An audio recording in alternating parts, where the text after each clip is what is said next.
Hola, I'm Sasha, and I am a baker and trainer in New York City.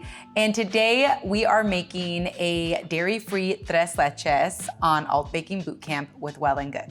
I love Tres Leches personally, but in my later years, I have found that I am not as keen to dairy as I once was. And so I've been looking for a really good alternative that still hits all the notes of creaminess, lusciousness, and flavor. And this recipe really nailed it on the head. So I've got some all-purpose, really high quality flour here. And we're gonna just combine all of my dry ingredients. So my leavener, my salt, and my flour. I'm gonna start by creaming some vegan butter, egg yolks, and sugar. Now, why am I using egg yolks and vegan butter? Because this recipe is only dairy-free, but it is not vegan. So, we got some delicious vegan butter here, right in the bowl. We got 4 egg yolks. Some of them broke. Womp womp. Then we're gonna go right in with our sugar. Easy peasy, mac and cheesy. And lastly, I'm gonna add my vanilla. Perfect. All right, so I've got the paddle attachments on my electric mixer. We're gonna give it a whirl.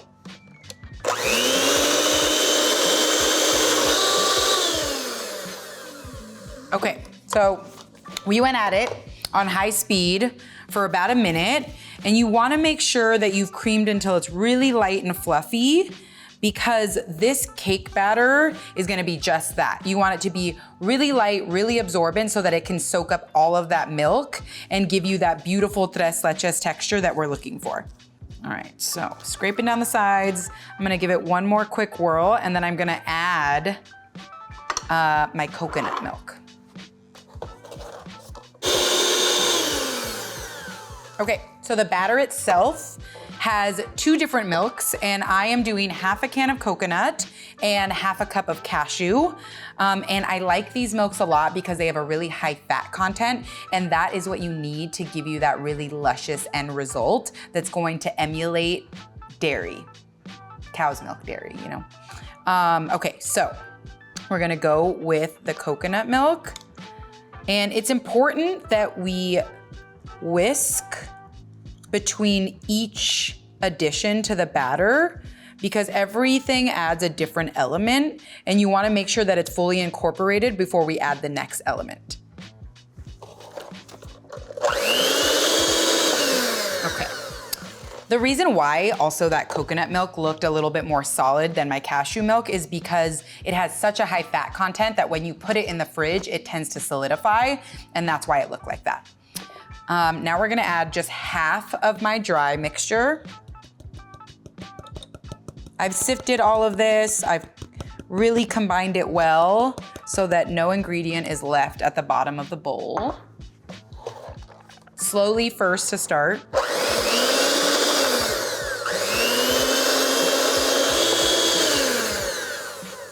All right, next, scrape down the edges. We add in the cashew milk, and then the remaining dry ingredients. And there's one last step, which is just to whip up your egg whites. We'll fold them in, and then we'll put it in the oven. Okay, and you can already see here that this is yielding a really silky and kind of thinner batter, which is exactly what we're looking for, because we want when it bakes to be just like super light, super fluffy, and a little tall. Okay, we're almost there, team. Stay with me to the end.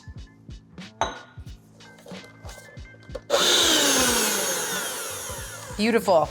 I'm gonna scrape down my edges, and then we're just gonna swap out the paddle attachments for the whisk attachments. We will whisk our egg whites until they are super light and fluffy, and you'll see visible stiff peaks form. And then we'll fold those egg whites into the batter to make the batter then extra light and fluffy. Put this off to the side. Electric mixers are super handy if you're not in the market for a standing mixer. They're relatively inexpensive, super accessible, and they should come with 2 different sets of attachments paddle and whisk, and then it's easy for cleanup. You just detach them, and then you only have to wash these little guys. All right, so that's there. Pour that right in. All right, let's whisk.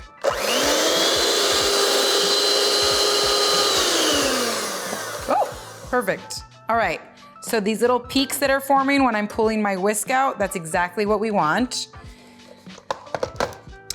Tap off the excess, and now, since we've worked so diligently with our handy little electric mixer to develop all of that air, we wanna just fold the egg whites into the batter and being very gentle so as to not get rid of all of the air we just created. Right in there. And then just gonna fold it in. Now that we're nearly there, you should already have your cake pan ready. I've sprayed mine with a little bit of coconut oil. You could also put a piece of parchment paper down, but because you end up pouring milk on top of your cake, it gets a little soggy and then it becomes kind of a mess. So best to just spray it really well to avoid any sticking. And in we go. Oh, look at how luscious that is. It's exactly what we want.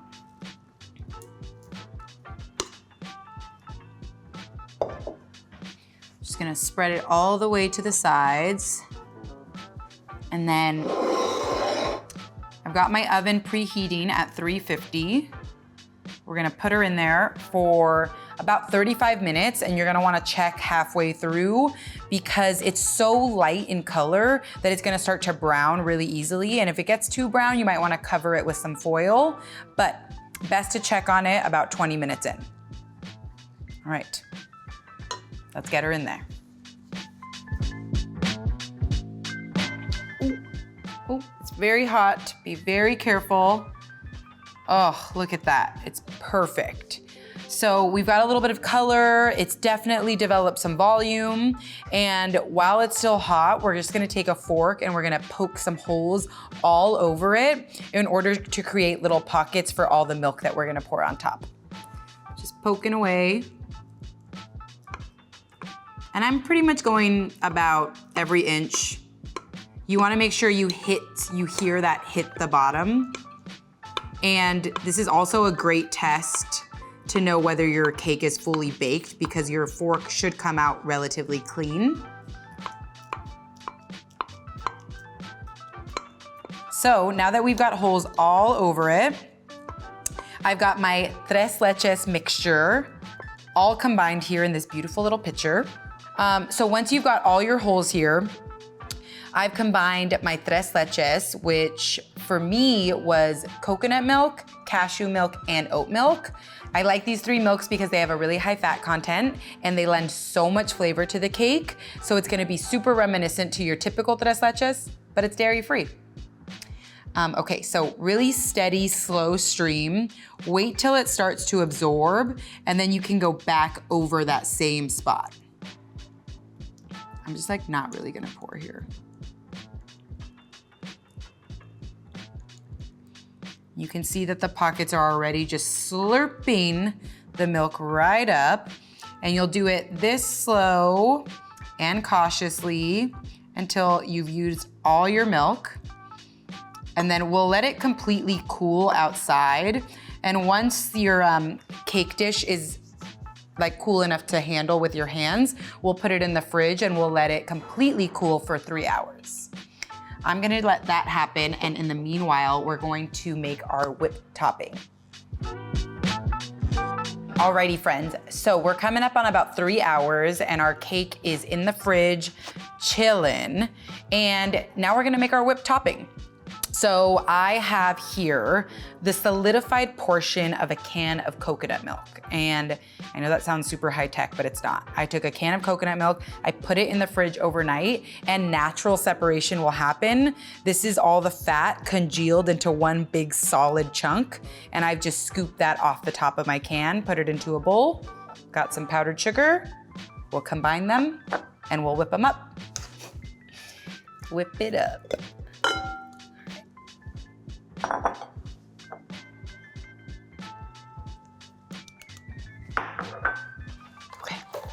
Let's pray that powdered sugar does not go everywhere.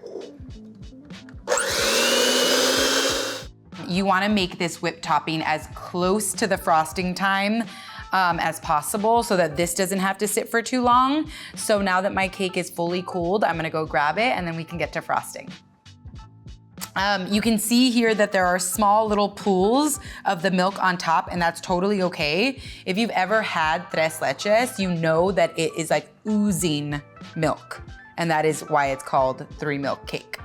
Okay, so I've got my big spatula. We're just gonna do a really light little layer on top, just enough to cover the entire cake. I've got some slivered almonds here. Do a nice layer of that. We'll do some coconut shreds, and you can see this color is like perfectly golden. Kind of the theme of this cake is just golden. And I just put them in a sheet tray in the oven while this was baking the last like 5 minutes. And because the coconut shreds are so thin, they don't need very much time to gain that color. Really easy way to get a little bit more flavor and aroma out of just plain shredded coconut. Cute, look at her. She's done. Let them eat cake. All right, y'all, so we've let this completely cool. We've frosted it, we've garnished it. We are ready to eat it. I like a really juicy center piece, so I'm gonna be very faux pas and just go right into the center with it. Oh, it's so beautiful. I'm very excited, you guys. So you can see here, it is just like ooey and gooey and completely coated in liquid, which is what we want. You want to make sure that you have poked your holes all the way down so that the milk can fully be absorbed by the entire cake. And it's just like gonna melt right in your mouth.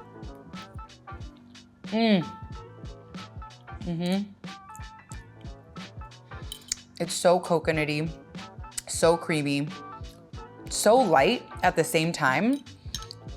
It's like you spent all that time putting all the air bubbles into your cake batter, and it really pays off in the end. So even though we did not use any dairy in this, the texture is still so creamy, so luscious, and so satisfying.